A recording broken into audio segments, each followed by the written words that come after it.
말씀과 인생입니다. 오늘 하나님의 말씀의 제목은 말씀과 인생, 시편 119편 5절 1절부터 8절의 말씀을 통하여서 같이 나누겠어요. 할렐루야. 오늘 같이 예배드리게 되어서 우리 하나님 앞에 감사하고 또 각 처소에서 바쁜 가운데 있지만 함께 마음을 모아서 예배의 자리에 함께 있고 같이 경배드리게 되어서 귀한 우리 성도님들 진심으로 사랑하고 축복하고 감사를 드립니다. 제가 오늘 귀한 편지를 한 통 받았어요. 사랑의 편지인데 우리가 매 주마다 CD를 가지고 와서 마켓에 넣고 그렇게 전도도 하고 요즘은 그냥 제가 주일에 가져다가 주일 설교만 놓고 오는데 관심 있는 분들은 그렇게 가져다가 들으시고 그러시는 분 중에 한 분이 편지를 보냈어요. 저희 교회 성도님은 아니에요.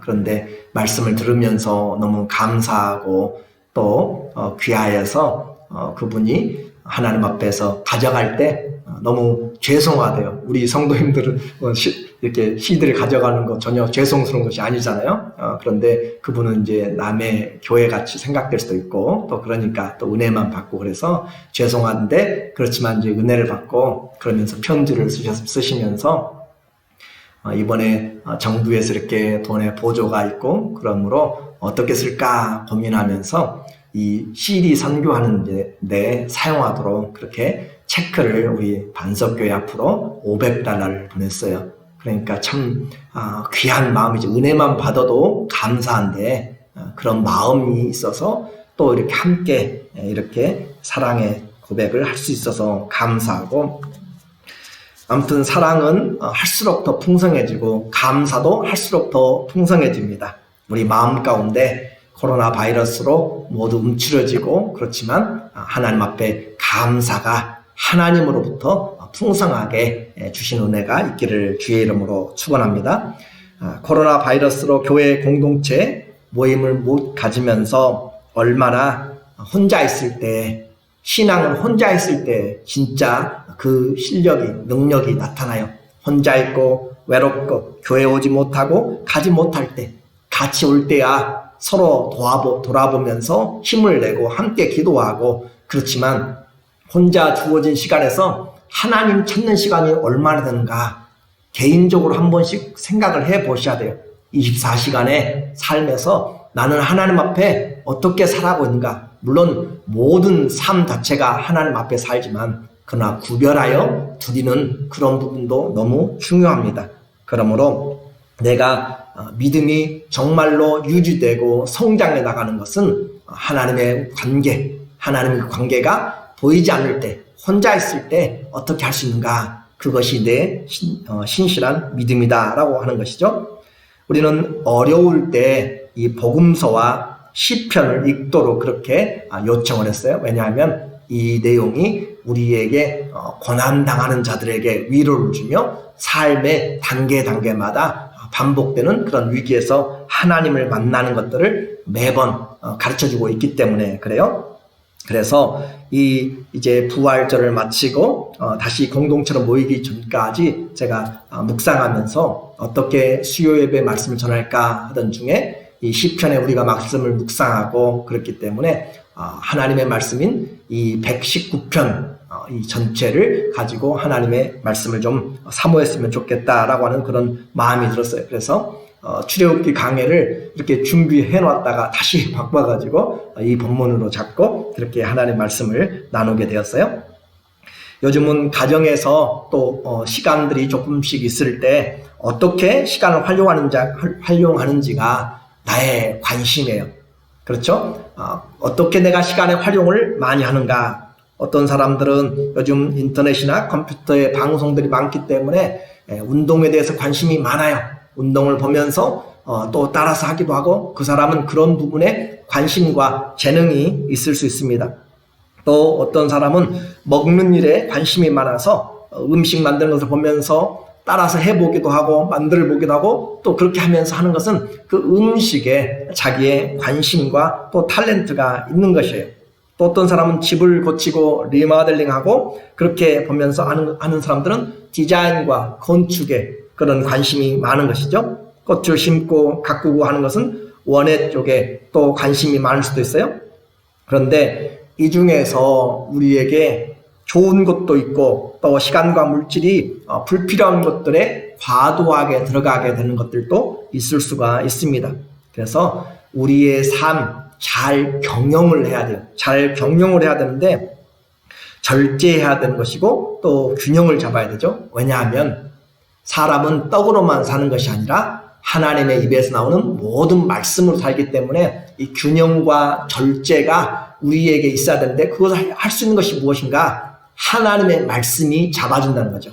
어떤 사람은 이 부분이 옳다라고 하고 다른 사람은 다른 것이 옳다라고 할지라도 그 모든 것을 기준을 잡아주고 평가해 준 것은 진리이신 하나님이시고 그 하나님의 말씀이 우리에게 균형을 잡아주기 때문에 말씀을 떠나면 안 되는 것이고, 그래서 우리 인생의 원리는 뭐냐면 내가 하고 싶은 것도 많고 이것저것도 많이 있지만 먼저 해야 될 원리는 하나님을 사랑하고 이웃을 사랑하는 것이다. 하나님을 사랑하고 다른 일을 하는 것이 첫 번째라는 것을 우리는 반드시 기억을 해야 돼요. 그래서 예수님께서 기도하더라도 너희는 먼저 필요한 것들을 구하라 하기 전에 먼저 그분의 나라와 의로운 뜻을 구하라 라고 하는 것이 먼저잖아요. 그러니까 인생의 우선순위가 있다는 것이에요.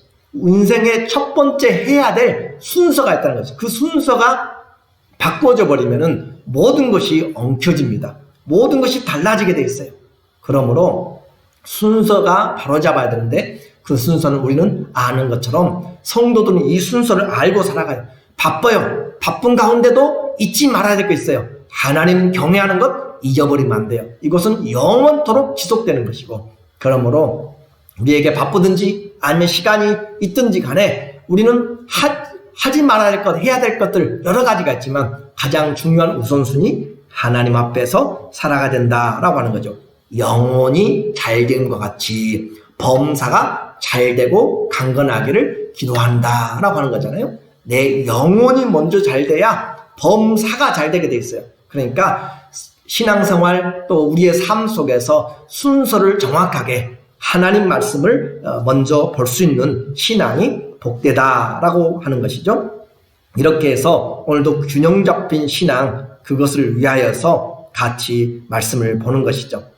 이제 한 달 정도 지나면 아마 같이 모일 수 있는 그런 환경들이 되지 않을까 생각이 돼요. 그럴 때 한 3개월 정도 시간이 비워진 다음에 우리가 만날 때 하나님 앞에서 어떻게 우리의 믿음의 성장을 가지고 같이 볼 것인가 기대도 되고 염려도 되고 그렇습니다. 오늘 이제 삶의 본문의 말씀을 통하여서 하나님의 또 말씀의 은혜를 받을게요. 시편 말 그대로 시들을 묶어놓은 것이죠. 그런데 이것은 인생 자체입니다. 삶의 자체를 경험한 삶 한가운데서 경험한 인생의 질고들, 그것들을 써놓은 것이 바로 하나님 앞에 토로하고 기도한 것이 시편이다 라고 하는 거잖아요. 그래서 인생에서 겪는 온갖 배신, 온갖 위험, 슬픔, 애통함이죠. 또는 심지어 전쟁과 또 구원과 죽음과 또는 감사까지 여러 면에서 직면한 삶의 고백의 현장이 바로 시편이다 라고 하는 것입니다. 하나님 앞에서 그 고난의 한가운데서 부르짖는 외로운 그런 기도, 눈물, 찬양, 통곡, 이것이 바로 시편의 내용인데, 그 시편에서 가장 길게 우리의 이 이목을 끌고 있고, 또 성경에 여러분이 말씀을 열면 한가운데 정도 위치하고 있는 시편 119편의 이런 하나님의 말씀은 오늘 우리에게 큰 의미를 부여하고 있습니다. 시편 119편은 176절로 이루어져 있어요. 176절. 그래서 상당히 많아요. 이 많다고 해도 잘 우리에게 이렇게 이미지가 안 오니까 생각이 안 되니까 에베소서가 6장의 에베소서가 신약성경 에베소서 6장은 155절입니다. 6장인데 그러니까 에베소 전체 읽는 것보다 이 시편 119편 한 편이 더 길다라고 하는 것이에요. 그래서 이와 같이 긴 한 편의 내용인데 이 모든 내용이 176절이라고 했잖아요. 이것이 전부 다 한 가지 목적을 가지고 있어요. 오직 한 가지 목적이 뭐냐면 하나님의 말씀에 대한 찬양이에요. 하나님 말씀에 대한 기대, 그 말씀을 통한 구원. 그래서 하나님 말씀에 대한 사랑이 바로 이 전체 176절에 해당되고 있다라고 하는 것이고, 그리고 176절에서 오직 4개 구절만 빠진 그 구절만 빠져서 우리에게 이 모든 용어들이 각 절마다 하나님의 말씀이라고 하는 것들이 다 들어가 있다라고 하는 거죠. 그렇게 해서 히브리 용어로 우리에게 119편에 쓰인 말씀의 다른 용어들을 보면 토라, 우리가 가장 많이 듣는 거잖아요. 토라, 율법이고, 에도트, 증거들, 피키림, 법도, 또 교훈들, 허킴, 율례들, 이스보트, 계명들, 이스파팀, 판단, 규례, 그리고 다바르, 가장 많이 쓰는 말이죠. 말씀, 약속, 율법 또는 임나, 그렇게 해서 말씀, 언약. 이 말은 무슨 말이냐면 이 시편의 기자가 176절까지 쓰는데 그 하나님의 말씀만 쓰면은 좀 지루하잖아요. 그래서 그것들을 의미를 조금씩 다르게 말씀을 때로는 법으로, 때로는 규례로, 때로는 판단으로, 그렇게 계명으로, 약속으로, 그렇게 하나님의 말씀을 그렇게 의미하는 것들을 히브리어 8개의 용어를 사용해 가지고 각 절마다 172절에서 쓰고 있다라고 하는 거잖아요. 그만큼 그렇게 중요하게 말씀을 우리에게 보여주고 있는데 왜 176절인가 라고 하면 히브리어 알파벳이 22자예요. 그래서 한 알파벳에 8개의 구절씩 8개 절씩 해가지고 22 곱하기 8에서 176절까지 하나님의 말씀을 그렇게 써놓았다. 그러니까 얼마나 세밀하게, 얼마나 집중적으로 하나님의 말씀을 우리에게 보여주려고 하는가, 그것을 우리가 볼 때 하나님을 우리가 사랑을 깨닫게 된다라고 하는 거잖아요. 그래서 이 사람은 이 하나님의 말씀을 우리에게 헌신하면서 사모함을 보여주고 있어요. 이 사람은 하나님의 말씀 알파벳 히브리어 영어를 가지고 8절씩 써가지고 하나님의 말씀을 계속 매 절마다 172절에 하나님의 말씀을 단어들을 넣어가지고 써서 사랑의 헌신을 하고 있는데 오늘 우리는 그런 하나님의 그런 사랑의 헌신, 사모하는 마음들이 우리에게 있는가라고 하는 것이에요. 얼마나 사모하세요? 아니면 또 무엇을 사모하세요? 어떤 사람들은 이렇게 약을 사모하는 사람은, 이렇게 빠진 사람들은 꿈속에도 약을 하는 것이잖아요. 또 술에 빠진 사람은 그 술을 마시는 것이고, 또 우리에게 각각의 내가 원하는 것들을 꿈속에 돈 벌기 원하는 사람들은 로또 당첨을 그렇게 꿈꾸는 것이고 그러잖아요. 우리는 뭘 사모하고 사는가? 인생 살면서 뭘 가장 사모하는가? 오늘 시편 119편은 한 장, 한 편 통째를 가지고 우리에게 말씀을 사모하는, 성도는 뭘 사모하면서 잠에 들고 뭘 사모하면서 꿈에서 잠에서 일어나야 돼요? 주의 형상이라고 했잖아요. 주의 형상으로, 내가 깰 때 주의 형상으로 만족하리이다. 꿈속에라도 주님을 보기 원하는 거잖아요. 그래서 주님을 사모하는 것. 그래서 저는 잘 때 꼭 이렇게 하나님의 말씀을 이렇게 15분 또는 30분씩 틀어놓고 자요. 시간을 정해놓고 틀어놓고 자요. 그래서 그냥 어떤 사람은 그렇게 생각할지 몰라도, 자장가로 생각할지 몰라도 그거는 기억이 있을 때, 생각이 있을 때 듣고 생각하면서 점점 잠에 들어가게 되고, 그냥 잠자는 시간이 잠들기 전까지 그냥 시간을 그렇게 제가 보내고 싶어서 하는 것이에요. 그래서 드라마 바이블이라고 하는 앱을 다운받으시면 시간까지 자기가 정해서 15분, 30분, 45분, 1시간 그런 식으로 이렇게 세팅을 해놓으면 틀어놓으면은 그 시간 되면 자동으로 꺼지게 돼요. 그래서 여러분이 그렇게 우리가 사모하는 것, 뭘 사모하는가라고 이야기를 했어요. 아침 저녁으로 우리는 바쁘게 살더라도 우리는 항상 우리의 마음은 중심은 하나님께 돌아와야 돼요. 그것이 인생의 가장 중요한 우리에게 주신 주님이 주신 인생이잖아요. 자, 그러면 왜 이렇게 말씀을 사모해야 되는가? 왜 사모해야 되는가? 이것이 복의 근원이기 때문에, 이것이 복되기 때문에 사모한다라고 하는 것이에요. 오늘 1절에 보니까 이 시편 119편 1절에 보니까 행이 완전하여 여호와의 법에 행하는 자가 복이 있으며, 여기서 첫 번째 법이라고 한 단어를 토라라고 한 단어를 썼어요. 그래서 말씀이란 거죠. 행위가 완전하여서 여호와의 법에 행하는 자가 복이 있으며, 우리 성경에는 복이 있으며라고 이렇게 했지만은 원어의 내용을 보면은 복 있을지어다, 복이 있다 그렇게 시작해. blessed are, 그렇게 blessed are, 그 우리가 복 받은 자라고 하는 것처럼 히브리어 성경에는 복이 먼저 나와요. 복 있는 자, 그런 뜻이에요. 복 있는 자 누구냐? 행이 완전하여 여호와의 법에 행하는 자다라고 그렇게 이야기를 한단 말이죠. 그렇게 우리에게 이렇게 말씀을 사모하는 것은 복 자체예요. 복 자체. 우리에게 복이 무엇이냐? 하나님의 말씀을 사모하고 행하는 자다라고 그렇게 하는 거잖아요. 그래서 우리의 행동은 결국 이 결과를 다 수반하게 돼 있어요. 심판과 보상이 따른 것이고, 또 저주와 복이 있는 것이고, 또 삶의 행위가 주님의 말씀을 따르는 자, 그 사람들, 하나님의 말씀을 순종하는 자, 따르는 자들에게는 복이 있다. 복 있는 자는 그렇게 하나님의 말씀을, 그러니까 순서가 어떻게 되면 복 받은 자가 하나님의 말씀을 따르는 거예요. 복이 없는 자는 하나님의 말씀을 따르지 않는 것이고, 그렇게 보면 얼마나 1절과 2절 모두가 다 복이라고 하는 단어가 나오는데 바로 그렇게 복이 앞에 나온다라고 하는 것이죠. 그래서 여기 보면 이제 우리는 불안해요. 여호와를 경외하며 그 도에 행하는 자가 복이 있도다. 여호와를 경외하면서 그 도에 행하는 자, 행이 완전하다고 그러죠. 행이 완전하여서 그렇게 법에 행하는 자가 복이 있다라고 그렇게 이야기를 했는데, 우리는 행위가 완전하지 않기 때문에 두렵고 복을 받지 못한다라고 생각할지 모르지만, 이 완전하다라고 하는 것은 온전하다는 그런 뜻으로 나타나고 있는데, 마음을 빼앗기지 않는 것을 말해요.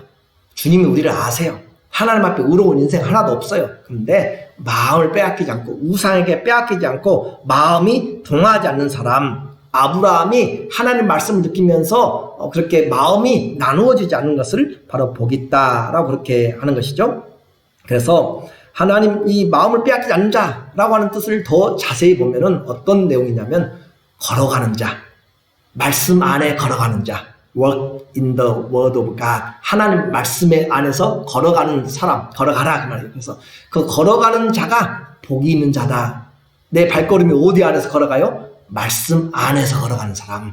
내가 어디를 가든지 말씀 안에서 걸어가는 것이 복이 있다라고 하는 것이에요. 그렇게 해서 여호와의 율법을 따라서 걸어가는 자들이 복된 자다. 다시요, 복받은 자요. 어떤 사람이에요? 하나님의 말씀 안에 걸어가는 자가 복이 있다. 일하러 가도 주의 말씀 안에서 가는 것이에요.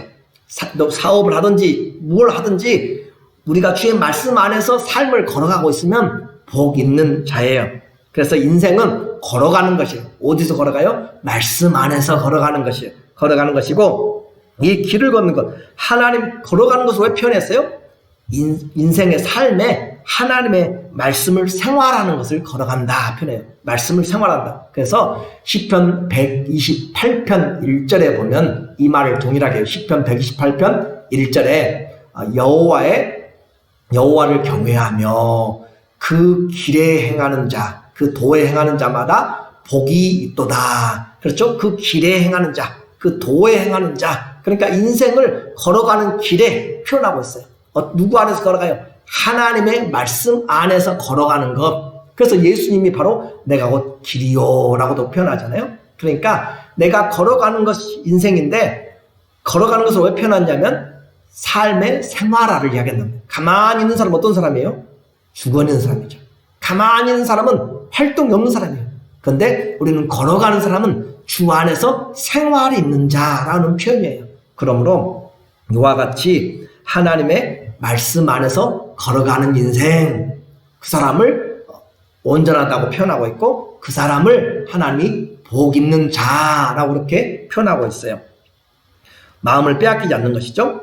그리고 여기서 말하는 법, 토라라고 이야기했잖아요. 그 토라는 원래 이 말은 손가락으로 가르치다라는 뜻이에요. 방향을 가르치다라고 하는 것은 가르치다라고 하는 그래서 겨냥하다 그런 뜻을 가지고 있어서 성도의 삶의 방향을 가르치는 것, 그것이 우리에게 이 법이다라고 하는 것. 토라는 뭐라고요? 겨냥하다, 가리키다는 뜻이에요.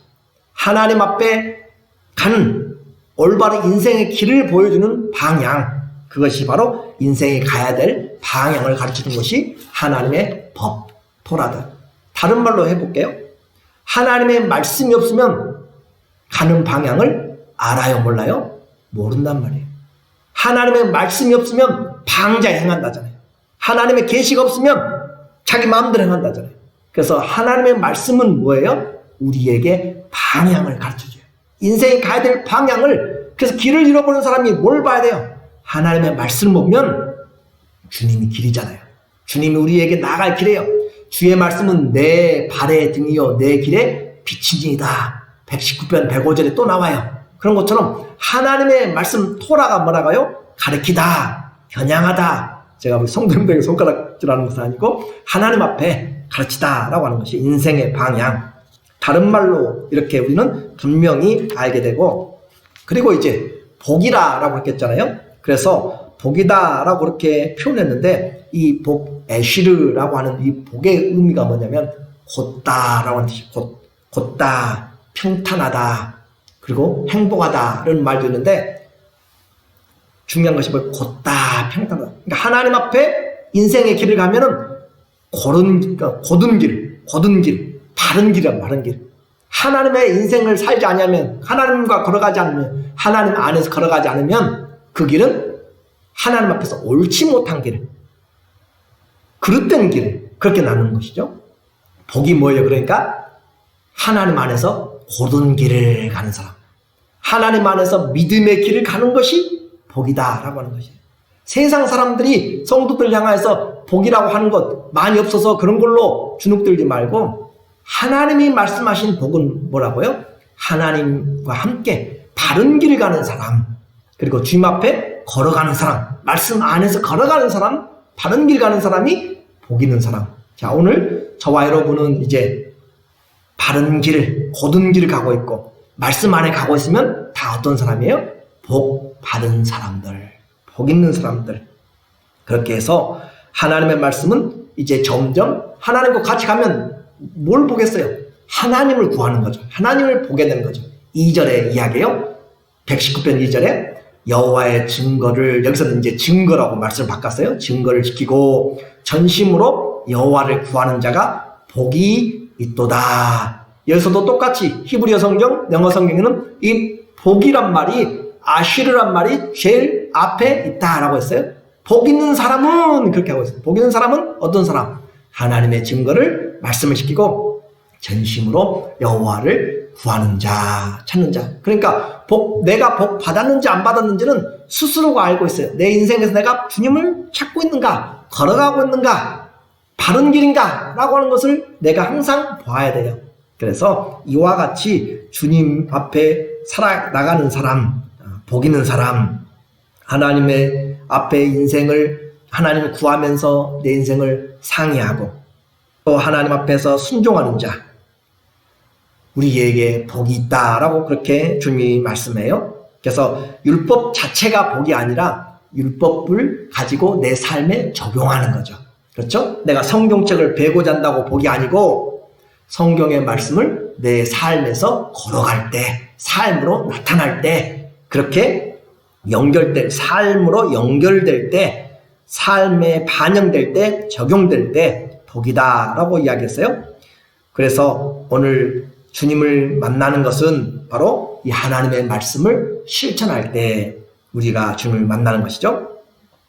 시편 139편 23절부터 보면 하나님 앞에 찾고 주님을 구하는 자의 마음이 나와요.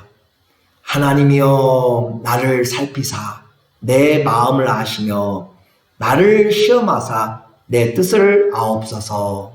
내게 무슨 악한 행위가 있나 보시고 나를 영원한 길로 인도하소서. 여기서도 보니까 그렇잖아요. 하나님이 나를 살피사. 내가 하나님을 구하니까 하나님이 나를 살피세요. 그리고 하나님 앞에 마음을 열어놔요. 우리는 지금 다 마음을 숨기잖아요. 상대방에도 마음을 숨기고 그렇게 하는데 하나님 앞에 마음을 열어놓고 돋보기로 자세히 수사관이 그 사건의 그 단서를 찾으려고 보는 것처럼 나를 시험하사 내 뜻을 아옵소서. 내게 무슨 악한 행위가 있나 보시고 나를 영원한 길로 인도하소서. 자, 신앙생활은 길을 가는 거예요. 길을. 어떤 길을 가요? 주의 말씀 안에 길을 가는 것이에요. 그리고 주님과 함께 가는 것이죠. 주님을 찾으면서 가는 것이에요. 그래서 이와 같이 우리는 주님 앞에 살 때 주님의 의를 추구하는 자가 되고 하나님의 은혜를 받는다죠. 제 3절에 보니까 오늘 본문 3절 실로 저희는 불의를 행치 아니하고 주의 도를 행하는도다. 저희는 불의를 행치 않고, 그렇죠? 하나님과 같이 가면서 불의를 계속 행하는 사람은 제정신이 아니죠. 그래 안 그래? 하나님을 믿으면서 하나님과 같이 길을 옆에 같이 가면서 에녹이 하나님과 300년 동행했다고 그랬잖아요. 에녹이 하나님과 날마다 이렇게 동행하면서 거짓말을 밥 먹듯이 하고 있으면 옆에 계신 하나님은 뭐가 돼요? 내가 거짓말을 밥 먹듯이 반복적으로 하고 화를 반복적으로 내고 내 성격대로 살고 그런 것은 한마디로 하나님과 동행을 인정하지 않고 있는 것이잖아요. 참 중요한 말이에요. 그러잖아요.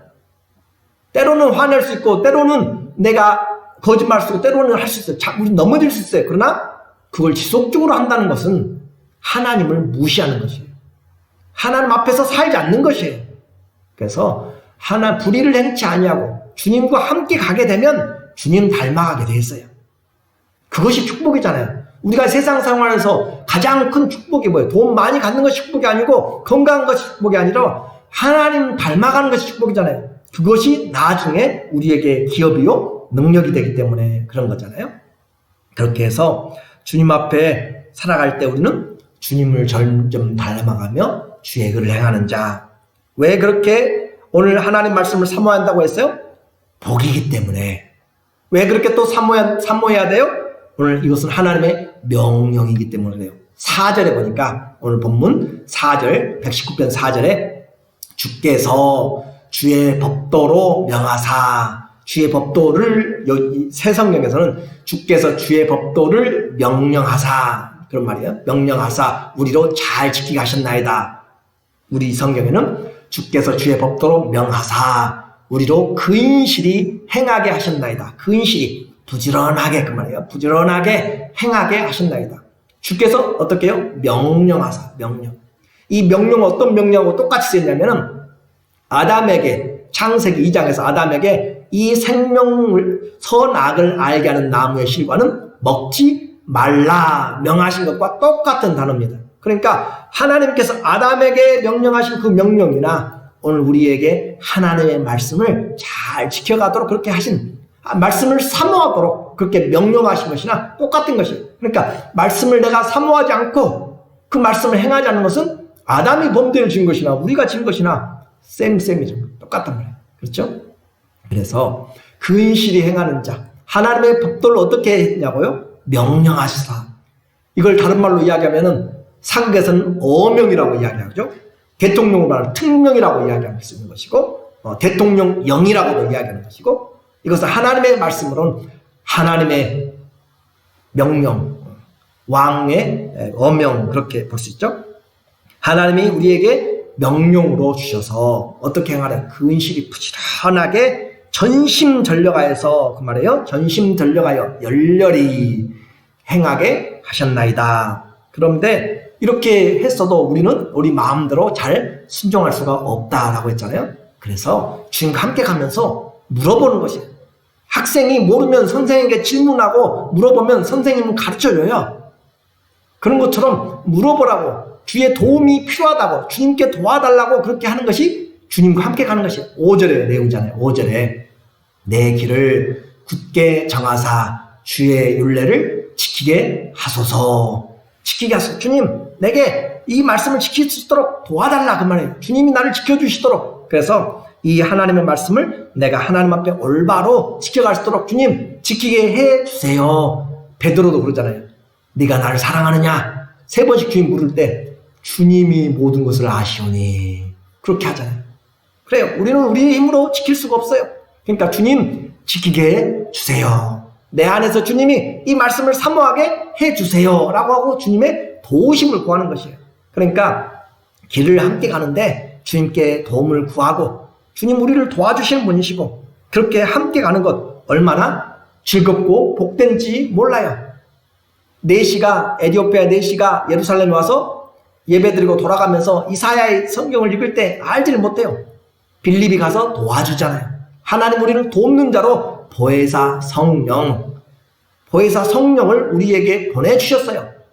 그렇기 때문에 파라클레토스 돕는 보혜사잖아요. 우리를 도와주세요. 주님 내가 말씀 안에 가게 도와주세요. 하나님께 도움을 청할 때 주님은 들으시고 우리에게 함께 하시고 그러니까 주님이 원하는 것은 말씀 안에서 함께 이루어가고 함께 하나 되어가는 것 그것을 주님이 원하신다라고 하는 거잖아요. 그래서 우리는 성경을 잘 이해해야 돼요. 잘 말씀을 배우고 적용하는 것 너무너무 중요해요. 그래서 하나님의 말씀을 잘못 해석하면 일평생 율법에 묶여가지고 종로돈 한 사람들이 있고 또 계시록의 잘못된 예언의 말씀에 묶여가지고 그 말씀 때문에 일평생 두려움에 떠는 자가 있고 하나님의 말씀을 잘못 듣고 잘못 해석하고 또 잘못된 영들에 의해서 거짓된 길로 쫓아가고 인도하는 거짓 선지자들도 많고 하나님의 말씀을 잘 읽고 해석하고 하도록 어떻게 해야 돼요? 주께 기도하고 도움을 요청해야 돼요. 도움을 요청하면서 성령이 우리에게 해주시도록 그렇게 자꾸 주님이 성령이 빛을 열어서 말씀을 깨닫게 하십니다. 시편 119편 130절 나와 이제 또 하나님이 우리에게 열어서 내가 성경을 열면 빛이 비치어서 주님 우리에게 깨닫게 해주시고 그러므로 하나님의 말씀 참 중요하고 사모해야 돼요. 그런데 이건 명령이에요. 그런데 그것을 주님의 도우심으로 우리가 해석하는 거죠. 오늘 이제 마지막으로 이렇게 하나님의 말씀을 사모하면 어떤 결과가 우리에게 오는가? 주님 앞에 또 세상에 살 때 부끄러움이 없어요. 6절의 내용 6절에 내가 주의 모든 계명에 여기서 말씀을 계명으로 했죠. 계명에 주의할 때는 부끄럽지 아니하리이다. 부끄럽지 아니하리이다. 요즘 우리는 지금은 뭐 많이 부끄럽지 않게 뭐 얼굴에 많이 철판을 깔고 생각하는데 심판대 앞에 섰을 때 심지어 가려졌을 때는 다 소리 지를 수 있지만 1대1로 만나고 사람들 앞에 공개적으로 놓았을 때는 부끄러운 것이에요. 그렇죠? 한국에서 그런 10대 그런 동영상 성범죄를 그렇게 했던 조주빈이나 그 일당들이 사람들의 이름을 신상을 공개해가지고 드러내잖아요. 부끄러운 것이죠. 만왕의 왕 앞에 공개적으로 드러낼 때 우리는 부끄러움을 뿐만 아니라 우리는 설 수가 없는 것이에요. 그런데 그런 부끄러움이 아니라 주님 앞에 말씀 안에서 주님과 상의하고 주님과 함께 가고 그렇게 걸어가면 우리가 부끄럽지 아니하고 담대함을 얻게 돼요. 담대함을. 그래서 주님과 함께 삶의 과정들을 우리는 매일매일 보고하고 살고 하는 것이에요. 그것이 다윗의 삶의 원리였죠. 내가 내 앞에 계신 주님을 항상 모시고 살며 내 앞에 계신 주님을 항상 모시고 살았어요. 주님이 나를 생명의 길로 기쁨의 길로 인도하시로다. 그렇게 하면서 심장이 날마다 교훈하고 시편 16편에서 그렇게 이야기하잖아요. 그러니까 하나님과 함께 교제하고 기도하고 뜻을 묻고 나가면 주님이 때마다 지혜를 주시고 은혜를 주세요. 대학에서 박사학위나 또 이렇게 논문을 쓸 때 내가 아무리 좋은 소스가 있고 내가 아무리 지혜가 있고 그래서 혼자 열심히 써가지고 갖고 가면 다 퇴짜 맞아요. 그것은 과정과 과정 자료들의 그 진위를 과정들을 다 지도교수와 함께 의논해 가면서 방향을 올바로 잡고 나가야 나중에 탈이 없습니다. 그런 것처럼 오늘 하나님 앞에서 우리는 올바로 살아야 된다. 때로는 자식도 부모에게 평가받고 또 부모도 자식에게 평가받아요. 그래서 결혼 생활도 잘해야 되는 것이고 가정 생활도 잘해야 되고 우리는 다 목회자도 성도들에게 평가받고 성도들도 교육자들에게 평가를 받아요. 세상 직장도 마찬가지. 근데 하나님 앞에서 사람들 앞에서 부끄러움 없이 하려면 바로 하나님의 말씀을 따라서 양심에 부끄러움 없이 했다라고 바울이 고백하잖아요. 그런 것처럼 주의 말씀에 함께 살펴서 오해받을 수 있고 어려운 위기를 만날 수 있고 억울한 누명을 쓸 수 있지만 그것은 부끄러운 것이 아니에요. 요셉이 감옥에 간 것 부끄러운 것이 아니에요.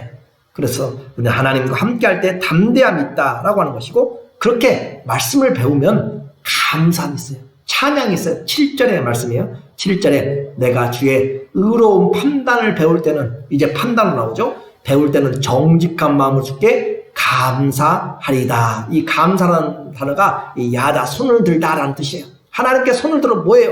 찬양하는 것이죠. 하나님께 손을 들고 하나님 앞에서 감사하는 것. 그래서 이와 같이 주의 말씀과 같이 살면 담대함을 얻게 되고 뭐가 넘쳐나요? 감사가 있게 되고 찬양이 있게 되는 것. 그래서 때로는 감사로 번역하고 때로는 찬양으로 번역해요. 이 손을 들다라는 표현을. 그렇게 하는 것처럼 내가 주의 의로운 말씀을 배울 때는 주의 의로운 말씀 배울 때는 내 마음에 정직한 마음에 얼마나 인생의 바른 길을 배우고 있잖아요. 인생에 하나님의 무엇이 부끄럽지 않은 삶인지를 배우고 있잖아요. 하나님 앞에서 후회하지 않는 삶, 복이 무엇인지를 참된 복을 배우잖아요. 그럴 때 우리가 주님께 감사하게 된다라고 하는 것이에요. 말씀을 잘 배우면 그만큼 뭐가 되겠어요? 감사도 커지는 거잖아요. 이게 신앙의 원리잖아요. 물질을 많이 주면 다른 것으로 감사보다도 우리는 하나님의 말씀 안에 가까이 가면 감사가 넘치고 그래서 시인의 소망이 뭐예요? 시인의 소망. 이 시를 쓰고 있는 이 사람의 가장 소망이 뭐냐면 8절에 오늘 마지막 첫 번째 알렙이라고 하는 그 단어의 마지막 구절에 보니까 8절에 내가 주의 율례를 지키오리니 나를 아주 버리지 마옵소서. 이 사람의 소망은 뭐냐? 주님을 떠나지 말게 하소서. 주님을 떠나서는 살 수 없습니다. 주님을 떠나면 복이 없습니다 라고 하는 것을 알기 때문에 나를 아주 버리지 마옵소서. 내가 죄를 지을 수 있잖아요. 그렇죠? 가다가 걸댈 수 있고 죄를 지을 수 있어요. 다윗도 그렇게 밧세바를 범할 수 있었어요. 그래서 다윗이 기도한 것이 성령을 내게서 버리지 마옵소서. 떠나가지 말게 하옵소서. 걷어가지 마옵소서. 그렇게 이야기하는 것처럼 오늘 우리의 마음이 실수할 수 있어요. 믿음의 길을 잘못 갈 수 있어요. 때로 넘어질 수 있어요. 그렇지만 주의 말씀 안에서 내가 버려지지 않도록 떠나가지 않도록 이 사람은 구약의 시대의 사람이죠. 그렇게 하면서 하나님 앞에 이렇게 기도하고 있는 내용이잖아요. 복된 인생에서 떠나가지 않도록. 그래서 오늘 우리에게 이 말씀은 곧 인생이다 라고 하는 것이에요. 말씀은 우리에게 인생의 길을 가르쳐줘요. 인생을 어떻게 걸어가야 될지를, 어떤 인생이 복받은 인생인지를 우리에게 말해주고 있어요. 인생이 말씀이고 우리의 인생과 함께 가는 것이고 걸어가는 것은 삶으로 표현되어야 하기 때문에 그래요. 인생을 사는 방법, 목적은 다양합니다. 그러나 가장 중요한 것, 이것도 해야 되고 저것도 해야 되지만 하나님을 경외하고 섬기는 것, 말씀은 우리 인생의 방향을 가르쳐줘요. 우리 인생이 어디를 걸어가야 될지 말씀 안에 걸어가는 자가 복이 있도다. 지금 이 복에서 떠나간 사람 있습니까? 요즘 시간이 있어서 그냥 마음대로 하면서 복 안으로 들어와야 돼요. 말씀 안에 걸어가면서 주님의 가르침을 받는 것, 그것이 복입니다. 그럴 때 부끄러움이 없고 담대함이 있고 하나님 앞에 감사와 찬양이 있게 되고 주와 함께 길을 가는 것. 그러므로 이 말씀은 우리 인생의 사용 설명서고 이 말씀은 내 인생의 길이고 빛이고 이 인생에 하나님께서 복 주시는 복이 된다. 그러므로 일평생 말씀을 떠나지 않고 하나님과 함께 말씀 안에서 주님을 구하며 살아가는 복된 인생이 되기를 예수 그리스도의 이름으로 축원합니다. 아멘.